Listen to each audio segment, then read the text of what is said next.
we really wanted to prove that you could tell stories completely different in animation. The idea that we could do the world of toys, seeing things from the toys' point of view or parallel, was really attractive. You are a toy! You are a sad, strange little man, and you've had my day. We are all toys.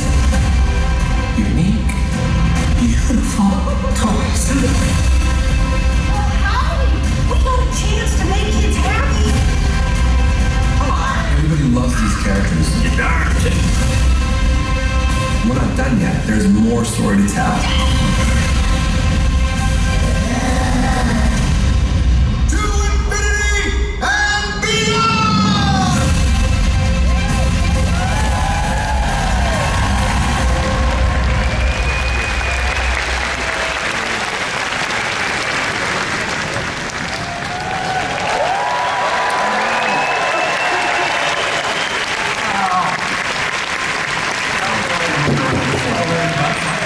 Folks, we can rehearse. Thank you.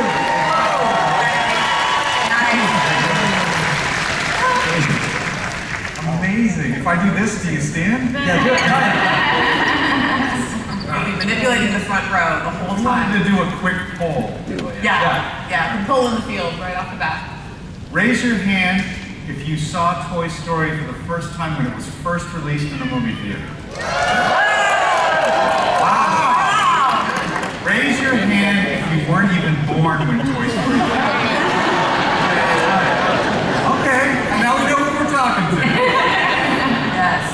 Yes.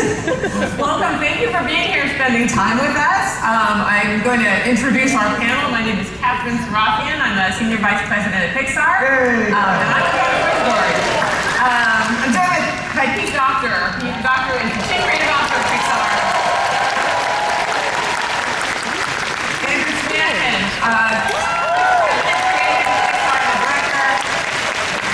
Arnold, producer.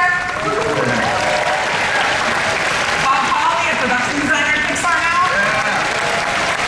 And Jonas Rivera, who's now our Executive Vice President of Production at Pixar. So in terms of how we're going to spend our time today, we've got a little bit of a family album that's going to be paging through behind. We're going to see it here, so if you see us look down, that's because we were told not to do this, not to look behind us. We were also told not to slouch, so let us know how that goes. Everybody says straight. So we may get derailed if we see a photo that gets us excited. This is some old footage we have not seen in a long time, but we'll bring it back. All of us worked together on Toy Story 30 years ago, and now we all work on different projects. So this is a great reunion for us too. So to start off, just to set the stage, in a sentence, we'll each talk about kind of what did we each do on Toy Story back then, right? I mean, for example, I was a scheduling coordinator. That meant I did anything having to do with a schedule. Spreadsheets, erasing whiteboards, updating quotas. Much like now, I had a clipboard, and Katherine would also walk around with a stack of papers about this everywhere I went. I always carried stuff with me. You never know if someone's going to ask a question about the schedule. And actually, ironically, part of my job today is to keep us on schedule, and I still have a clipboard. So, yes, in a sentence, what did you each do on the movie? Pete? I was writing and boarding and then also supervising animator. I was started as a storyboard artist, and then I became one of the screenwriters. And we thought you were going to be a co-supervising animator. Yeah. Because we were under the delusion that we would just finish the story and then move on to production. Oh, silly us. It doesn't work that way. I was a producer on the film, and it's always hard to kind of say that in one sentence because a lot of people say, well, what does really a producer do? Yeah. But I think my mission was, I think when I arrived at Pixar, the guys knew what they wanted to do. They knew what it was going to be, but we had to figure out how to do it. Yeah. And that was kind of my job, is to kind of work with all the groups and figure out how are we actually going to make the first ever computer animated feature film. Bonnie was like the only one who'd actually made a movie before her. We were desperate for her knowledge. We had no idea what we were doing. Yeah. I'm Bob, and I was in the art department with Ralph, Tia, and Bill doing characters. Well, subjects were. It's a bug. He designed Buzz Lightyear. Well, he made Buzz Lightyear. When you say doing that you may know. Yes, Bob Pauley designed the characters, many of whom are costumed up in the audience today. So, yes. And I'm Jonas. My job was not as exciting, but I was the intern. I see a lot of photos of desks of people working. I more than likely built those desks. Sandwiches for You Bonnie. have the most rags to riches of all. Well, it is, yeah. Proud of that. To be clear, Jonas went from intern to 30 years later, he's the executive vice president of production at Pixar. Dreams do come true. So, Make light of delivering science. So we are.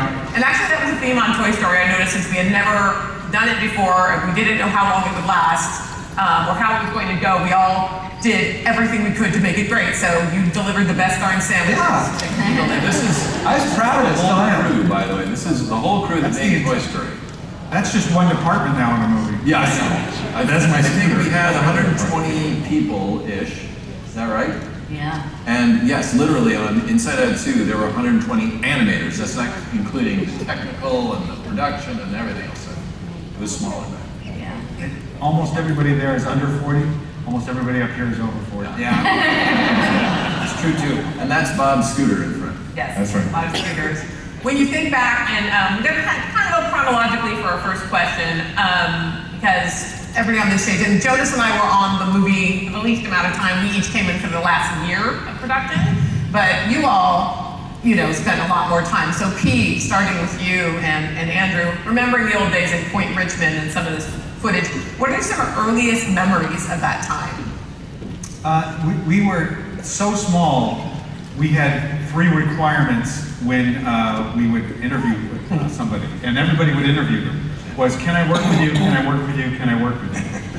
And then the 4th is, are you qualified for whatever that job is? Yeah. And so it was a lot of Renaissance people just doing everything, and That's the animation. we fell in love with the dream that Ed and John had of making a feature, but we were doing commercials for so long. Yeah. So we were so used to wearing several hats about anything. We would change what our roles were per commercial and stuff. And the thought was we were going to build up the feature by doing a short, like a 30-minute holiday special. Yeah. And then Disney, who was strangely anxious to do a feature with us, said, yeah, you can skip that step and go right to feature. So they kind of gave us a deal to do something before we had an idea of what we were going to do. Yeah, it's like they sort of throw you in the deep end philosophy. Yeah. And but we had 3. We came. Remember, Jeffrey Katzenberg called us and had said you had to. We want to make a film with John and you guys, but we don't know what. So come up with some ideas. We had 3 ideas. Right. One was the James and the Giant Peach. Right. One was Bob the Dinosaur. Yeah, it Is was that what a it's Bill Joyce book. Yeah. And then the third was this weird half-baked original idea of a ventriloquist dummy and Tinny from Tin Toy having a road trip together. And that's the one they said, go work on that some more. And as I understood, you used to pitch each sequence to Disney one at a time, right? It wasn't like, here's the whole movie. At first, we had never done it. They needed to approve everything. So, like, here we are working on boards. We're desperate because we are going to... That's why my back hurts so bad. I look at that costume. How can I can't even do that anymore? Yeah. No, but we'd all sit there and kind of make it up as we went. We knew what was going to happen generally, but we would be like, hey, what if he does this? And then Andrew would do something, and we'd pin up all these chicken scratches, and then at the end we'd say, okay, I'll clean up this row. Andrew, you take rows 2 and 3. Yeah. Joe, you clean up the 4th row. So it was very much team effort. Today, by contrast, this would all be one artist going to their room and drawing. And little did we know that was what the magic chemistry was with us. It was like a garage band. Like we took it for granted that we all got along and finished each other's sentences and enjoyed debating and arguing and coming up with something greater than ourselves. But that became the real core of what you now know as the sort of Pixar. Sometimes there was fighting that made me uncomfortable, but There was fighting, just getting ready for the panel. So Bonnie and Andrew, as I recall, also you were part of pitching the film to our talent leads early on. What do you remember about Tom and Tin and Buzz and Woody leads and how all that went? Tom come first? No, well, they weren't our first choices. Oh, come on. we're not going to... They could be. But we did get there. We did get there. And we pitched to Tom first. Yeah, I seem to think we locked Tom first. Yeah, I remember yeah. going down to LA Yes. and pitching to him. Yeah. And He had just finished We didn't know though, he Philadelphia. came in so skinny and we're like, is he okay? Yeah, yeah. And then we found out before he left that like, oh, it's for this movie. Bizarre, too. Yeah. He had lost all this weight for filming the movie Philadelphia, and we talked to him about it. He laughed, and we showed him the test, the little test that we did of Yeah, we his had voice. some audio from Turner and Hooch. Right. And animated a scene where Woody goes, no, you're eating the car. Don't eat the car, not the car. I think it's on the extras, right? We can see it, but he loved that. It's hard to project how weird and new that looked to people to show computer graphics and to show animation like that. But I think before that there was when we did that test. We did an animation test. Oh yeah. Because when Disney first came to me, when we were first talking about me coming on the movie as the producer, actually just rewind for a second, I had just finished a show, the first Addams Family film, which at that time, Let's get Addams Family. I was the associate producer on that film, and at that time it was a state-of-the-art for effects work. There was no computer animation, no CG. But Disney thought, I guess Disney and Pixar, whatever, they thought that the Toy Story would be made somewhat like an effects film. Right. Like managing shots through a pipeline, whatever. And they thought, well, maybe I would be qualified. I mean, I just said yes, so I didn't know. But anyway, when we first started talking, I saw so we talked about it, and then I was finishing another film, and you guys were doing a test, the one with Buzz, with Buzz on And the next toys he can on buy. the There's all seen that in the bonus stuff with he was the globe on the dresser. yeah. Ventriloquist Woody, it's really creepy. Yeah, but you know what? I'm just saying that because when I saw that, and what did I know? I said this is going to be really different and unusual. I think we knew when I knew then, and then you guys finished the test, and Peter Schneider, who was the head of Disney Animation at the time, called me back and said, "Are you still interested in this, in being a producer at Disney?" And I go, "Absolutely." So they said, "Well, there's this little company up in Northern California, and they're trying to do a feeture, and I think they might like you. You should go up there and meet them." Yeah. So I had to go to the firing squad in front of Andrew and Pete. And it was an interview. We were like, oh, you made a movie? Okay, you can come in. My favorite memory of that is we go in and they said, you know, everybody takes turns. We worked on Dancing with the Wolves. We're like, okay. Everybody in the group takes turns bringing a snack, and that was Pete's turn that day, Pete. And I go in there with a big like toaster on the table, and Pete brought Pop-Tarts. That was what he made today. I said, this is going to be fun. This is really going to be fun. That was my trial by fire. It sounds like you saw that test and you knew in a moment, like this is gonna be really different, really cool. And like Jonas and Bob, you each saw something somewhere along the line, right? When did you know you had something workable here? Well, we all walked down to the screening room because they had put together the Army Man sequence. And we walked in, and this is a screening room where we have recycled couches. Everybody brought a couch from home because it's kind of cheap. And with fleas, they had fleas. They were like, Oh yeah. Oh, we found it. I worked on it. Actually, I did the model packet for the Army Man, and it's like, wow, I wonder how this goes. And of course, at the time, we weren't drawing stuff to be drawn in animation. We were drawing stuff to get built in models so that animated.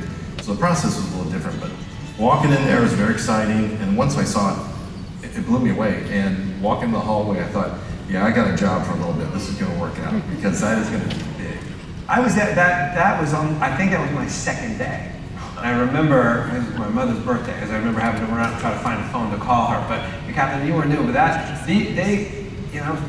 was new, and you or someone said, well, come in and see it, see what we're working on. And I sat there, I always felt like I was sort of Toy Story's first audience member in a way. When was this? This was November 29th, 1994, so a year almost to the day before it came out. Mm-hmm. And I sat there, in one of those old chairs, and the scene started with Woody Recon, that shot, and it ends with the pan of Buzz. That's where the scene ended.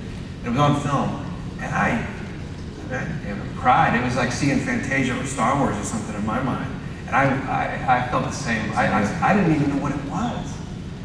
And I called my mom and wished her happy birthday. I said, I don't know how I found this place, but Andrew, you don't remember, for a long time, we were under wraps. we had been working on the film already for a couple of years at that point.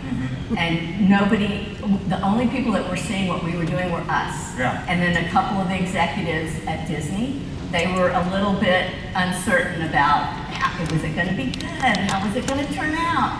And then I think it was maybe about 4 or 5 months before you came on, Jonas, we had the executives from Burger King come to Pixar. Because if you want to partner with any of these companies that do the premiums, like McDonald's or Burger King or whatever, to line up with the release of the movie, you have to let them, they start about 18 months plus ahead of the proposed release. So they were the first people outside the internal group and the Disney execs who saw anything from the film, including that Army Man sequence and a couple of other sequences that we had finished. And they went nuts. They thought it was the greatest thing they'd ever seen, and all of a sudden Disney and Pixar go, we got something here. And they started by accelerating our release date. They said we wanted to come out at Thanksgiving because those were the big, in those days they didn't just release movies any old time. You release movies at Christmas and you release movies in the summer. Yeah. And they accelerated I found some memos recently that said we were estimating what it would be to do a 7-month acceleration to release the film earlier than what we thought, and we ended up coming out in November of 1995. Yeah, you were saying it's sort of under wraps. It wasn't like nowadays we keep things hush-hush and we announce there's no internet 23. Back then, I mean, friends of mine from school would come up and I'd be like, hey, you want to see what we're working on? And they'd be like, no, not really. It wasn't Disney. But we weren't sharing, you know, saying we weren't sharing in terms of, I mean, even people at Disney Feature Animations that was see stuff ahead of that. I mean, the Iron Man was such a calling card. We were so adamant to not do a musical, and we remember we decided that we wanted to get Randy Newman because we thought we loved his few scores that he had done. He can't be sentimental. He gets through sincerity through insincerity through his stuff. And we brought him up like hoping, and we showed him the Army Man sequence, and he took his wallet out, put it to the seat next to him, and said, "You be kind to these people." You know what else I remember about that cracked me up thinking about just Pixar is I saw it and I was blown away, and I just thought I saw the most perfect thing, and then the lights come up and the whole group, probably including you guys, just tore it to pieces. Yeah. That shot's wrong, and that shadow's wrong, and we could do better, and I kind of was brought into the culture. Look, this place never stops fighting to get the best, you know. I thought it was done. But on the Randy thing, Disney was nervous about the Randy Newman of it all. Yeah. That's who, I mean, you and That made us John feel and good. Pete, and, well, because they had such huge success prior to this for like Beauty and the Beast and Little Mermaid with more of a traditional music, but more traditionally like Broadway style music. And Randy's take on it would have been something really different. We had to really sell them on the fact that this was going to be different. Just going back to Bob. Bob was freelance for a little while. That's right, for a couple And I remember we said, can you do some drawings on, I don't remember what it was. He gave you like 2 weeks, and so he comes to the studio and he's like, yeah, I did a few drawings, and again, he's like, just this giant pile, and he starts going through all these great ideas, one after another, and we all kind of look at each other like, when can we get this guy?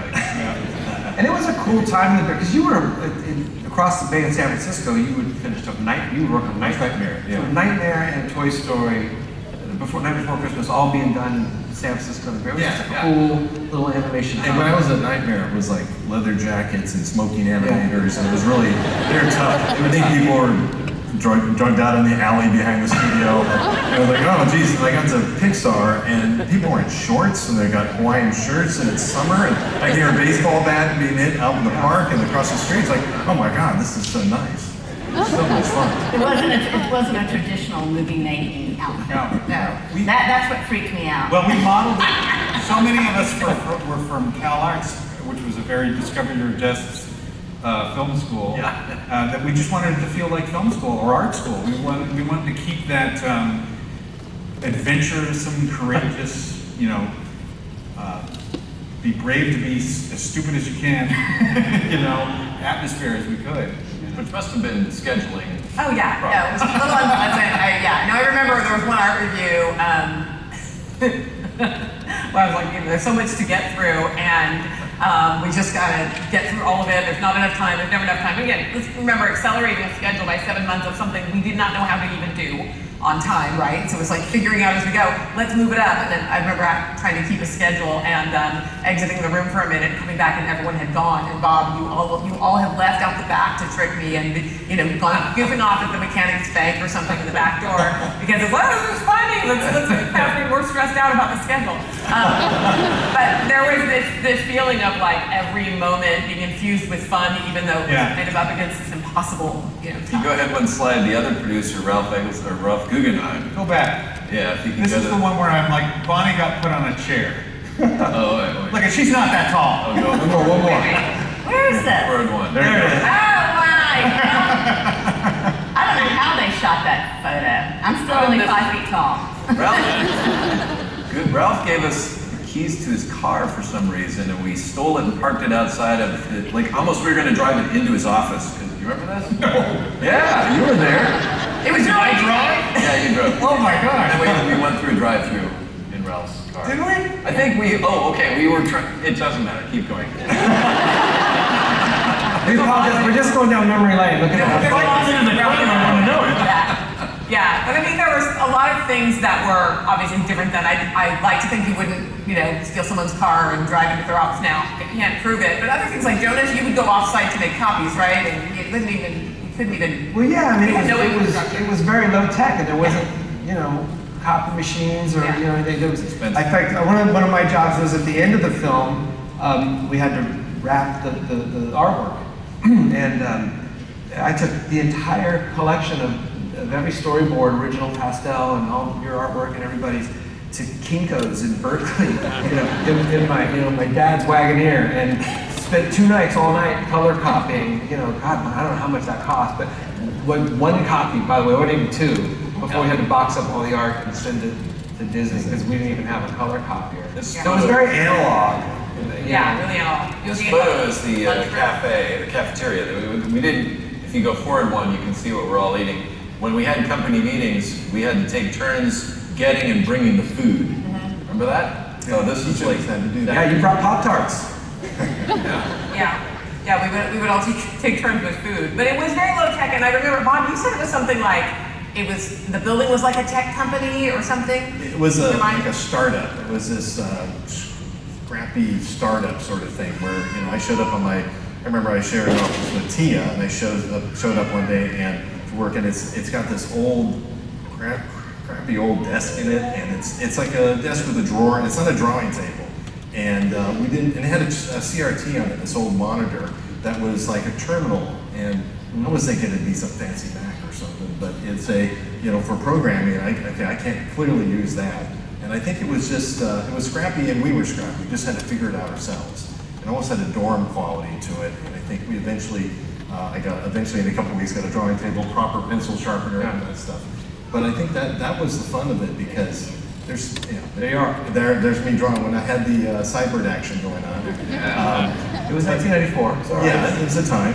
But I think that was the fun of it. It was what we were doing was the most important part. It wasn't necessarily the stuff around us. It wasn't the fancy offices or anything. We figured things out, which was. Yeah. If you go one more slide, this is there. Yeah. So this is Tia Cratter, who, I mean, huge contribution. And Tia came from Disney, the background painter. I mean, Little Mermaid and Beauty and the Beast. So I always thought Tia was a bridge of the mediums into. That's sneakers because she studies how to do sits for Sid.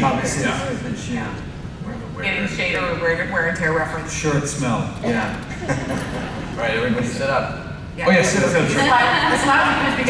Bonnie's doing well. But Speaking of Bonnie, when you came on, you had worked outside, you knew how to make a movie, but also because you were interfacing with Disney, you know, what was it like to try to build trust at Pixar? Like this idea of like, I've got this new group of people, they don't know me, and I work with Disney, like, Well, I mean, you know, it's just, I think a lot of the lore, and Pete and Andrew will detest this, a lot of the lore was there was like some kind of animosity, but not really. I mean, they were here to try to help us make it. No one had ever really made an all CG animated film before.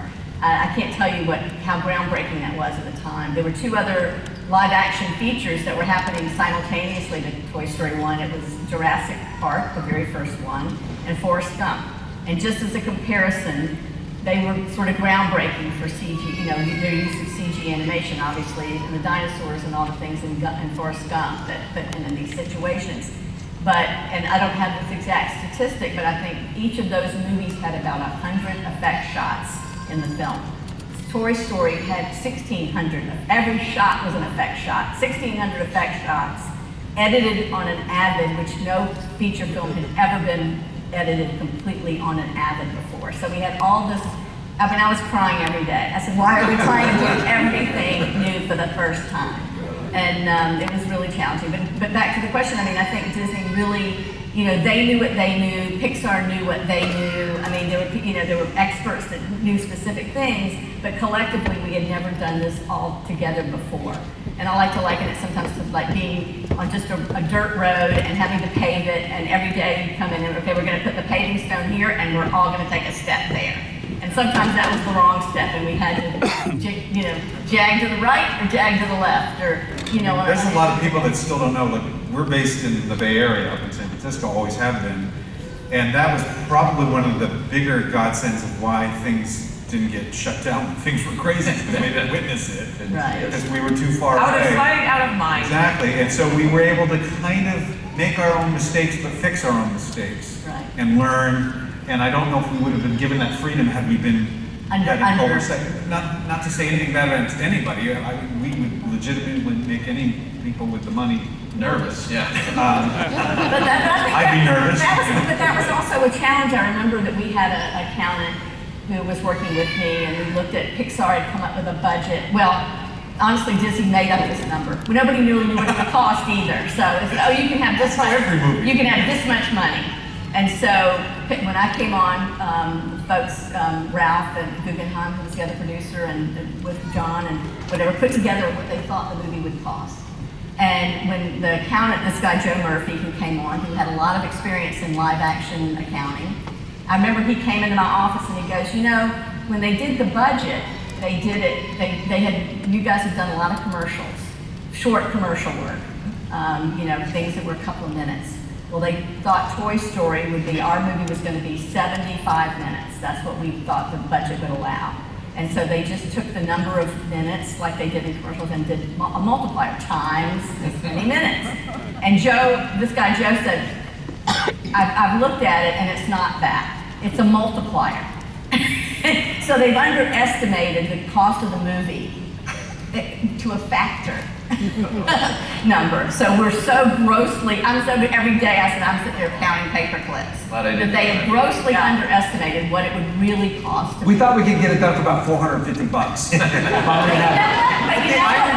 We made It's that the work. cheapest movie we ever made. Probably in life. Well, we're just hearing this now for the first time. So we were mindful of money, but now we're realizing we should have been more mindful. We had some of the coordinators and the support staff. They would make food at home and bring it in to feed the crew when they were working overtime. Literally, we had some meeting early on where we calculated, I bet to do this whole film, we probably need seven animators. We literally thought we could do 7. How many do we have? We felt like we could do the layout. With pretty good. One layout. One person to do We ended the up with layout. 27 animators, and I think about 5 or 6 layout. But that's unheard of even for layout. Even now, Yeah. There's some of them. Ash Brennan and Rich Quaid. I think that's Rich's office. Tell me what you're holding there for. That's Pete right after he got off his tour for New Kids on the Block. I remember walking my first day of work and I saw this standee, like Joey McIntyre from New Kids on the Block, with like your face, and he looked just like him. That's the Fred Flintstone doll. That's right. That you're holding there. It's what? That's the Fred Flintstone doll. Oh yeah. We were trying to animate Woody. Remember that one? And there was no Woody at that time. Nowadays you could go to the store and buy a Woody, but there was no Woody, so we should have made it now. We can pull one from the front row right now. So I sewed this body and I wanted something heavy for the head, so I ripped another toy off and put it on there. And then we would throw it around. But he was kind of the right proportions. Was that the beginning of Mutant Toy sequence? No, Mutant Toys was Andrew's real life childhood. Look at Joe and I always argued that the normal kid was Sid. Because that's what every kid did. That's right. That's right. And the weird kid was in. Treated his toys so perfectly. This is still debated in the halls. Still arguing. Right. You did, a couple of us have mentioned, mistakes or to make a mistake. What are some of the biggest mistakes that, or unheard mistakes, the mistakes we never talk about, the mistakes that dare not speak their name? What? I don't know, I feel like all our mistakes were very Happy accident. Happy accident. There's a lot of stuff that we would catch now that we didn't. There's, if you remember, Woody is sneaking under, he's in a cup, sneaking into the pizza restaurant. Yes. And in the restaurant, you can see through the glass, and everyone in there is completely frozen. Yes. We forgot to, I think probably because in the tool that we used to animate, you couldn't see through stuff. That's right. So that big glass looked like cement, so we didn't bother to animate it, but nobody noticed. Really? Even the shot we were watching in the clip reel where he says, "You are a sad, strange little man, you have my pity." If you look at his helmet, reflected in his helmet is Woody, but Woody is just frozen in one pose. Like that the whole time. Yeah. Because, And I think at the time we were just seduced by the reflection. look, reflection. Yeah. Shiny things work. I don't know if those were mistakes or not. But Learnings, Yeah. things or things that it sounds like We, didn't matter that much in the grand scheme of things. well, we had limited time, so. Yes. yeah, I just remember we would try so many things and they would be valid today, but we didn't know our tone yet. And Yeah. like I remember pitching the very first time we saw Sid in the yard, and it wasn't even Combat Car, it was before we knew we couldn't get G.I. Joe. That was from a real story that I had done with my friends in my backyard, where we had strapped an M80 to G.I. Joe, put him in a running pose and said, "Run, Joe, run!"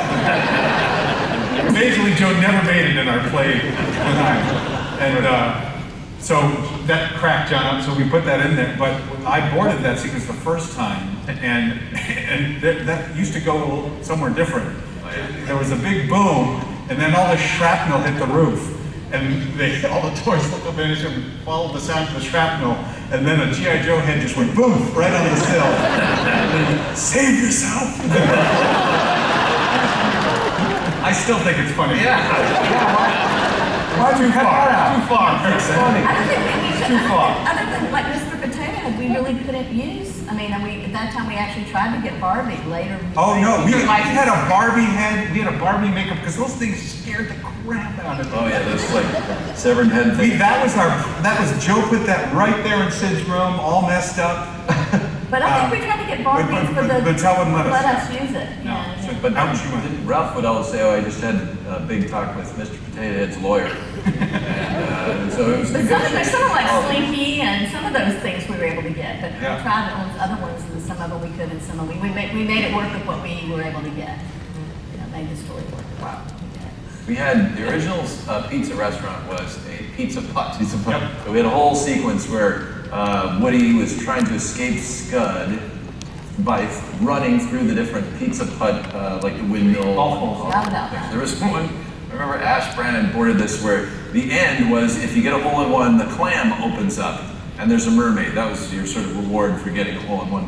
And Woody hid in there, and then Scud could figure it out, and he grabbed a ball and put it in, and then Woody was kind of posing. And I thought it was really funny. I'm sure it was just too expensive to make. We're not going to spend all this money to make one clam in the And mermaid. I was trying to remember, okay, so the aliens came out of a meeting at Disney, Near the end. and Chris Sanders of Lilo and Stitch Yeah. fame came up with the alien. Yeah. The sort of whole cult. And we all kind of started riffing on it because it was a gag session. Yeah. So we'd go down there sometimes when we needed to make something funnier, and we felt the towards scene the work. end. That was, well, it was in the last 8 months. But that's what I'm saying, because we didn't share a lot until Yeah. it's at some point we kind But then it was like, because we just said, what's special about the inside of Pizza Planet? And then suddenly when we went to Claw, and then once it was a cult, we were in. We got it. yeah.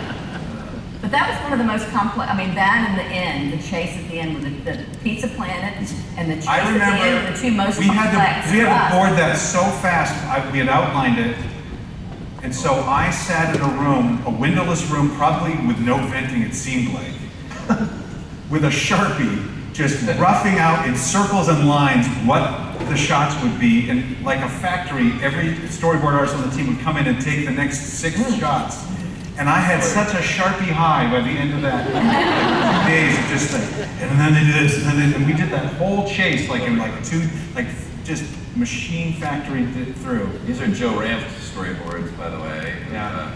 Brilliant, our head of story, and such a, we'll talk more about it. And Joe was somebody who had, you were the only one with making movie experience, but Joe had something. Well, I had really done feature work, but Joe obviously Joe Ramp had a lot of feature animation, especially stories. Head of story, yeah. And he knew how to do that. He had come off of Nightmare Before Christmas. Yeah, I was working on the done story. right before us. And Beauty and the Beast, but I'm saying he had done all this kind of work, and I remember he would give me tutorials in the evenings about exactly how we doing the story reel and how to get that up, and I had no idea. And he goes, well, first you do this. Couldn't have done that without Joe's help. He wore many hats. He did. Everyone wore many hats. And Jonas, you were talking about, you wore a lot of hats too, as an intern at the time.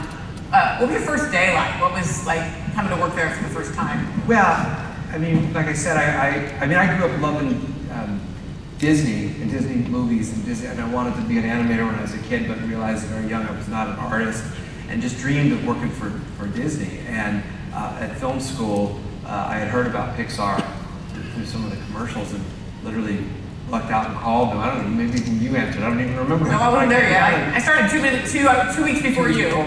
And I just remember walking into this place and seeing the sculpts and you guys running around, Bob probably on a scooter, and dogs and the artwork and just the weirdest place I've Babies. Baby's your daughter, yeah. My daughter was born right. I remember in the that. movie. I would have to get the bottles sometimes. But I always thought of it like, it felt like I found what I used to say, like a punk rock version of Disney, how I pictured the Walt Disney Studio in the 30s and 40s. It felt like a really weird, cool echo of that. I just fell in love with it. So I don't know, my first day, honestly, I remember getting lunch. Meeting, but bringing lunch to Steve Jobs that day, and John Lasseter, Bill Reeves. Yeah. I was kind of nervously putting around just trying to make sure I was helpful. I literally swept the floors, if I had to. I remember, I was going to say, the first day I showed up, I think I went down by the story area. Remember, was that triangle room? Yeah. And there's this metal, kind of a teeter-totter. Yes. Like a rocking. Yeah. Come around the corner, there's 2 adult men. I was going up and down on a teeter-totter, and it was Pete and Joe, and I thought, they're going to hit the roof. This is so dangerous. And I thought, this is They weren't great. small guys either. It was so It was just cool fun. and weird and Yeah. weird stuff everywhere. Very creative, very Bob's the reason we had so many scooters in the studio. Yeah, it was, I kind of created a greater scooter fleet. It They would was, scooter through the hallways. Oh, yeah. I think Because there's they a did. video of me. Because he brought so many in. the building at the time was perfect. The carpet was so good for racing down the hallway in scooters. There were several blind corners.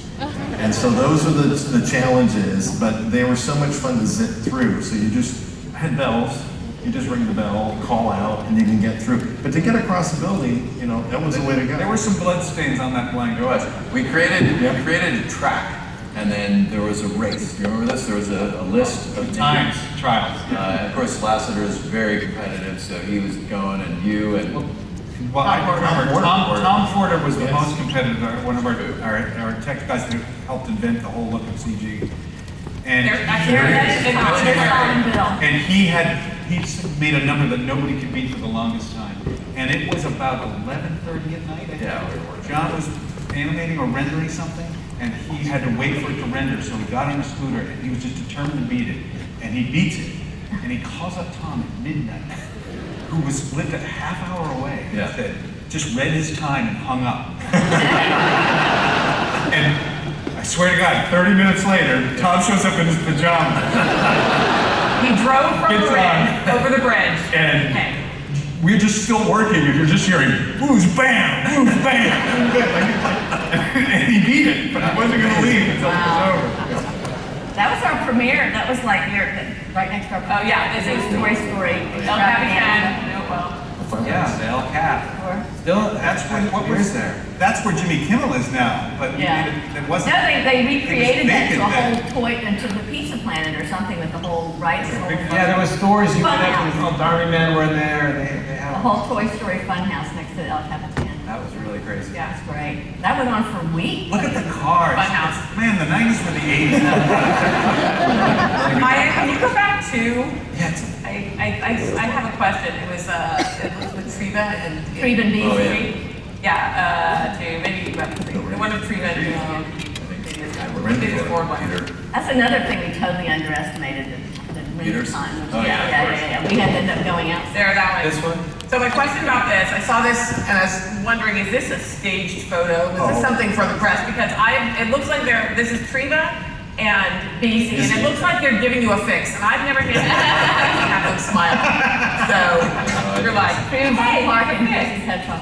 But we used to, if there was an animation fix, part of the job was like, it's write it up, print it out, and hand it to the animators so they can do the fix, and then I go back and we'd enter it in the database. But you can see this cord back behind my head. That was one of the guys, Bill, ran a cord from the PA system to my office. So late at night, I could play Muzak over the PA and make my own announcements. We knew if you worked late enough, you'd suddenly hear people go, clean up on aisle 5, clean up on aisle I just want to say, I had to fight to get that any kind of system going, and then when I came Oh, to yeah? For intercom? What was the the intercom system, because I said, we're making a movie here, guys. We can't just sit in our offices and pretend like nobody else exists. There was no cell phones There was then? no cell phones, there was no hardware. Email each other. Yeah. People would rather go get someone, what's it, because ILM had one?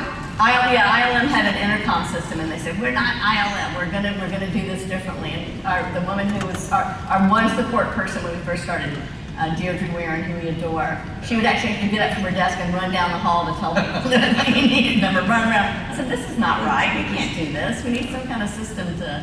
This resistance to sort of systems and structures, and we don't want to be tech, we don't want to be Hollywood, we don't want to be Disney. How alive is that today, as each of us?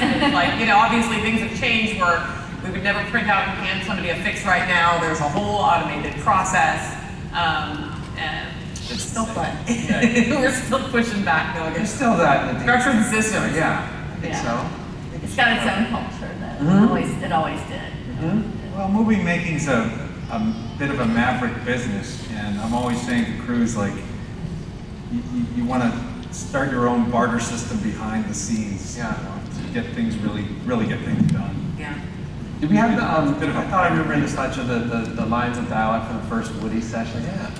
That was just Oh, They are. Maya, can you hear us? Or Maya, that's a I- slider on yeah, there. yeah. So I thought this was those pretty were cool. scripted lines that we gave Tom to read for bolstering recordings for Woody. But those ones that's my handwriting on the bottom, 10, 11, and 12. Those are what he made up. Yeah. That's me writing down what he had said. And they're now lore. Were those all part of the toy? Were they become part of the Yeah. toy? I don't know if every one of them, but a lot of them did. But the improvs were, that was from his first session. I'd like to join your posse. He read them all a couple times and then he just got going. little song. Yeah. It was so funny. But we were going to have draw, blam, blam, blam. That one didn't make it. Well, my father, the best of all of them is Snake in My Boot. Is this the one that just cracked? Yeah. Snake in My Boot. Yeah, it's great. Oh, that's it. That's your model package. So Yeah, that was Bud's first sketch, and then I went back and Ralph painted colored the top one, and then I went through and added a few things. We kept changing the scale, right, because we weren't sure when to get them the right size. Remember, Buzz was tiny originally, and then we got them to. We kept thinking like the 80s G.I. Joe dolls. Yes, the smaller figures, right? But And then you never it's see like them had to shot. rescale them. Yeah, you can see them in shot. They're like two-shot. But yeah, that was Bud kind of did the sculpt and the basic design, and then I came back and cleaned it up. That was the model package back then. Kind of rough. the model packets were sort of the blueprints that Bob in the art department would drop, and then they would go to the modeling department that would build 3D models. I mean, traditionally you do these drawings that animators would draw, and they had to be kind of bulletproof in terms of the way it easy to draw and animate. But we weren't doing that. We were building things to be built, and so there were sculpts that were scanned, and we were doing plans like there's Bo Peep, and that was digitized. But back in the day, you had to we had to figure out what does a modeler need to build something. Yeah. They're like three-dimensional plans, front, top, side. I think that was the picture on the right, wasn't that one of the first things that test animation? Wasn't it one where he was like on the side of the bed? It's a Sid's room. Like 22. Woody on the side, you know, by the bedside. Yeah, that's what was animated. Yeah. And also just on the upper side, that's the screen from the scene that I did, where Woody's stuck under he's under the crate. I think. Oh, that was later though. We Yeah. didn't have that, but I'm talking about that one where he was by the side of the bedside. I thought that was one of the. This is your shot. Is this Pete, Docter animation up here? Yeah. Okay. Does anyone have notes for Pete? Yeah. File of fix, capital. Yeah. Crack it. And that's Buzz, But right? then, just going back, Bob, you were talking about the model drawings. They would then be handed to the technical folks to build them, and they would get out their calipers. And I remember, wasn't it Rick Sayers, like, should I measure the inside or the outside of this line? They're measuring my line, so I made it thicker and thicker. Figure it out. Now, I think that was the thing, and everybody, it's not like they have off-the-shelf software. They're figuring this out when they're building it. They are creating these things without the tools. They're inventing them. So, and everybody was doing it different. That's exactly it. Yeah. Bonnie was just saying, it's building the plane while you're flying. That's right. I think what I remember, and these pictures are good indicators of it, is there's this very loose artistic community, right, smashed into some version of a tech company. So very, very woo, loose, and very specific at the same time. And I mean, obviously, that's still what we do every day. But at the time, this feeling of like the quality that went into each thing being, you know, we gotta, if you're gonna give a note, it's gotta be the right note. I remember just feeling like, okay, I thought I was a high achiever in school and everything, and I was like top of my class, and then I get to pick something like, oh my goodness. I remember Rick Sayer, he, when the first time I took notes for a lighting review, and I was so proud of myself, and I wrote everything, and I spelled it all right, and he did a reply all to my notes and corrected like all of it. And it's like, actually, it's the KFT with the blah, blah, blah. And I'm like, oh, geez. You know, I was, you know, reminded daily of like just the level of specific, detailed quality in this sea of like chaotic creativity. It was just this interesting constant juxtaposition that you know. Yeah, people often ask me, well, it must be so fun, or I'm like, I said, yeah, but it's kind of like earned fun because it's more like an Olympic village. It's more like people that are just at the top of their game, type A, and they're all in one room together, just trying to like beat their personal best at every second. Yeah. You know? Yeah. Yeah, but you're right. But that just makes me think of all the crazy stuff and Pop-Tarts and crazy lunches and dogs around. There was and still is this commitment to craft of just sweating every detail, make it as good as it could be. And I know, Pete, you're right, there's stuff that didn't get finished or maybe polished or that was revealed, but I still think there was this precision of getting the best idea up there. And I don't know, it just was a real cool energy. And there was just think like these slides, it's these high-tech computer scientists next to stop-motion animators or someone from Skellington. Just this bizarre circus of people that came together.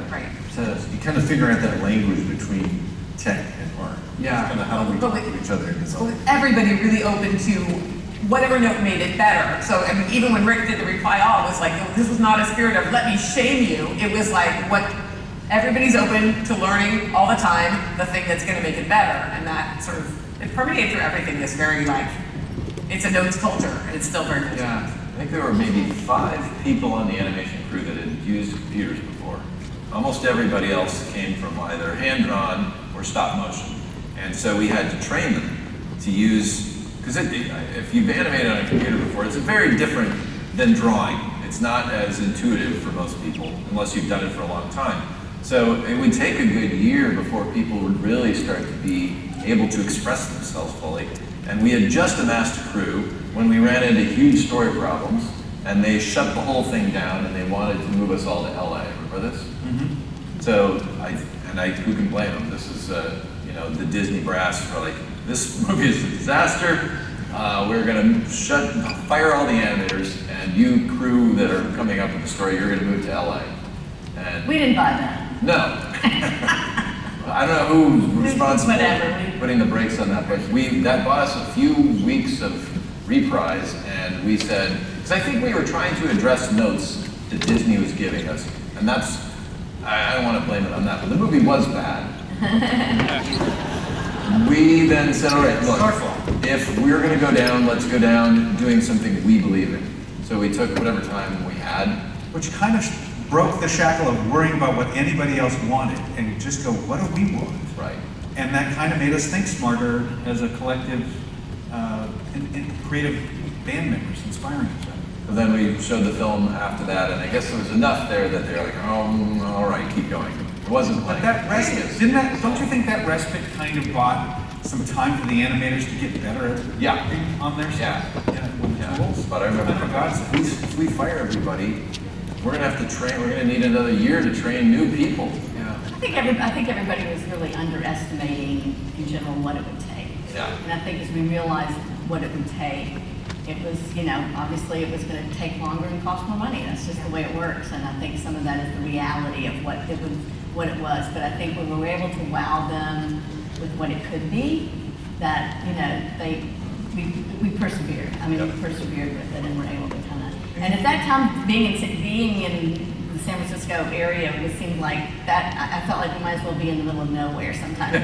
It was hard just to get people to come, we needed more of this type of, person and more, and it was challenging. You have to remember that. I mean, getting those people, and they all had to be trained, and they all had to be, it was. We've now made, 28 films?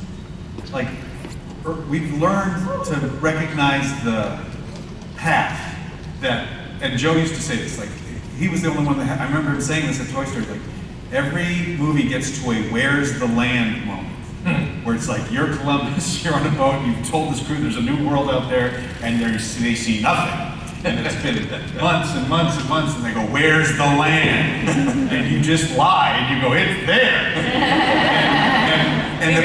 But eventually, something does show. And for us, it was not just the Army Man sequence, but I think it was the Buzz Lightyear meeting Woody moment, or under the truck moment probably. Yeah. And there's enough land that suddenly everybody that's been, you think has been against you or not behind you, sees it. And then you get like all this wind behind your sails, and you get this, all right, we'll keep rowing. Whole other army of people that helping you, that you just, only because they just didn't see it either. And that happened, now you just know that that's coming.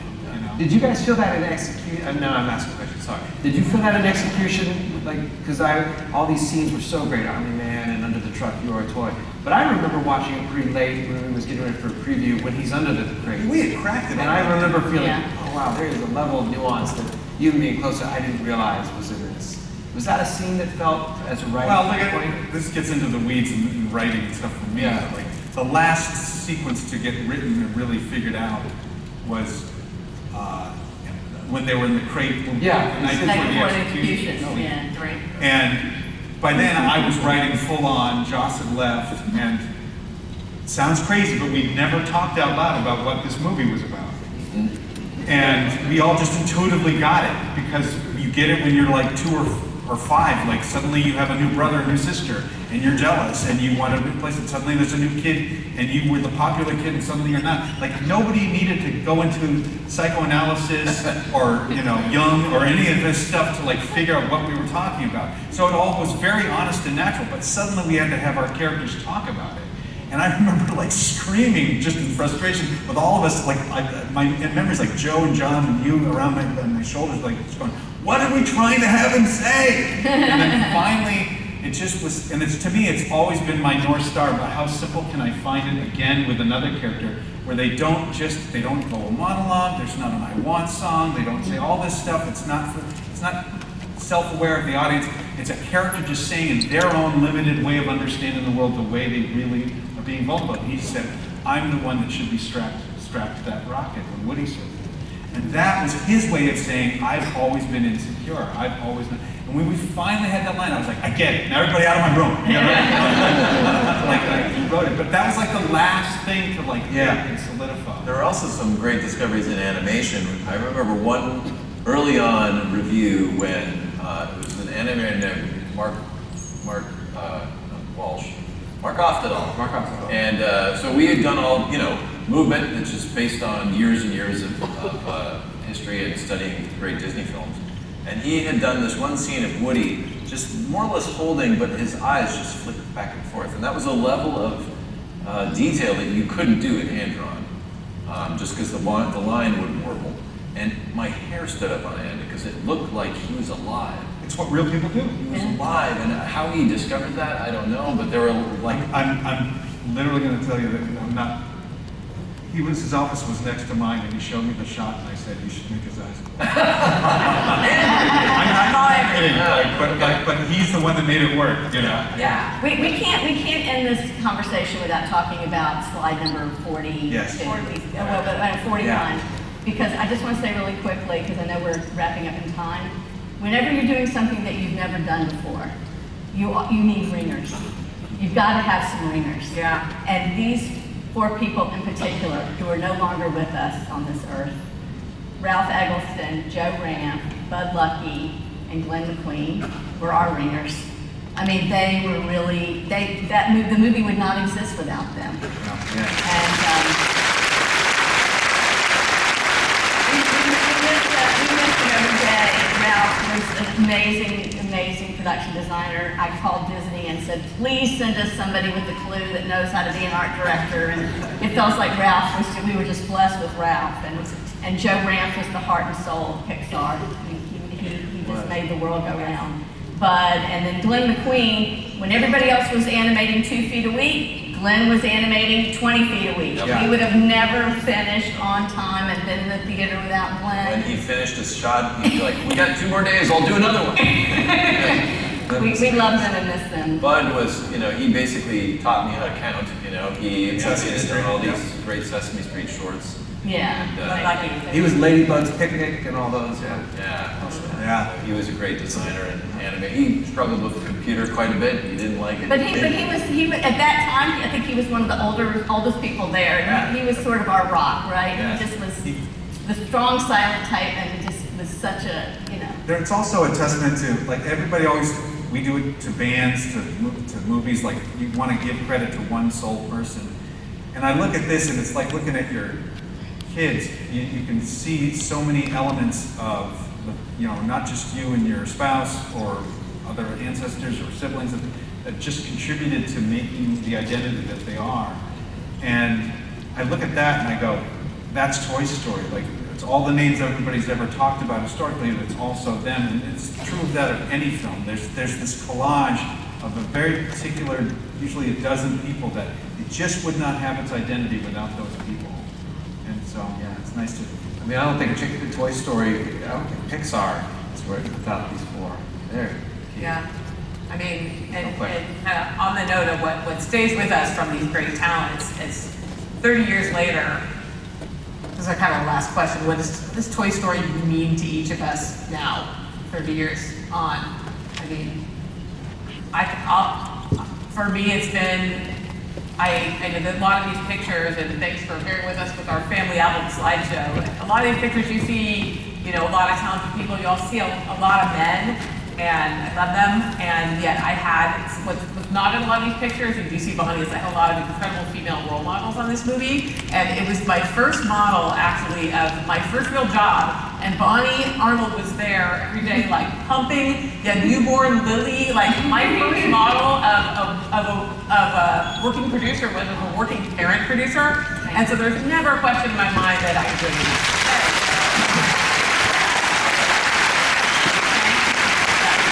They were like having babies and making movies and coming back and pumping in the out. And so I had these great role models, and I really feel like it's helped kind of define my career and never make me wonder like, oh, what can you do? There are a lot of good women behind the scenes. A lot of good women behind the scenes. They're not in the pictures, but trust me, it was happening.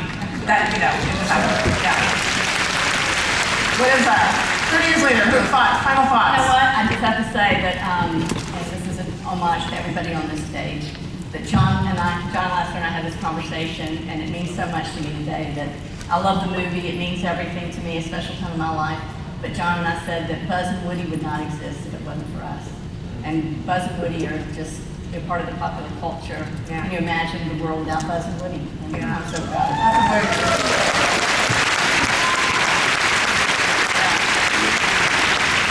Jonas? Looking at Ralph and Joe and Glenn and Bud, and being up here with you all, you know, and coming in, as I said, as a young kid out of school, Toy Story is everything. I mean, it's my whole life. And I ended up producing Toy Story 4, and it's like this dream. I never dreamed I'd be doing any of this.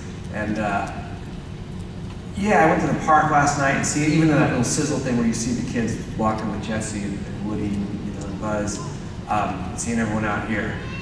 I don't even have words for it, to be honest, because I'm just so proud to be part of it. And it's the greatest thing that's ever happened to me. So it means everything. Thank you.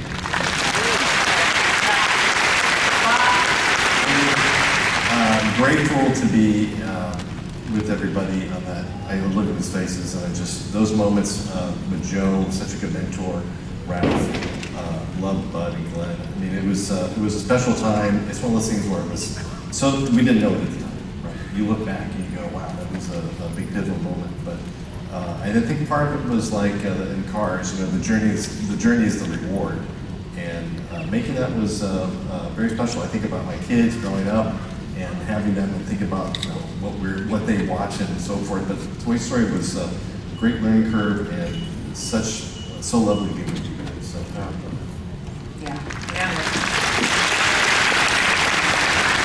For me, it's just every audience preview screening of the next Toy Story movie, and I see a person that's been raised on it, that's now a parent showing their kids or their nephew or their niece, having to pass it on because it's almost like a sport or a baseball thing that they just want to be there, experience with them. Like that just moves me to death every time. It's who would have ever expected something like that? It's beautiful. Yeah.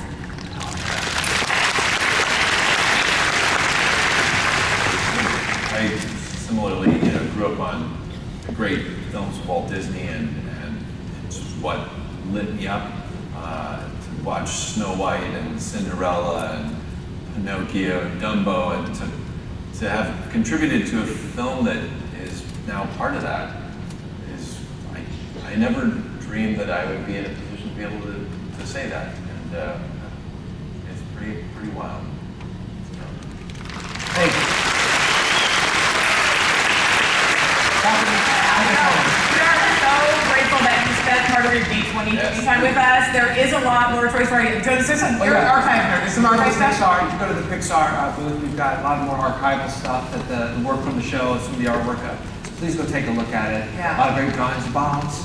Yeah, you'll see all Bob's drawings and all the storyboards and everything. We're so appreciative of the warm reception. Have a great time at D23. Toy Story crew. Thank you.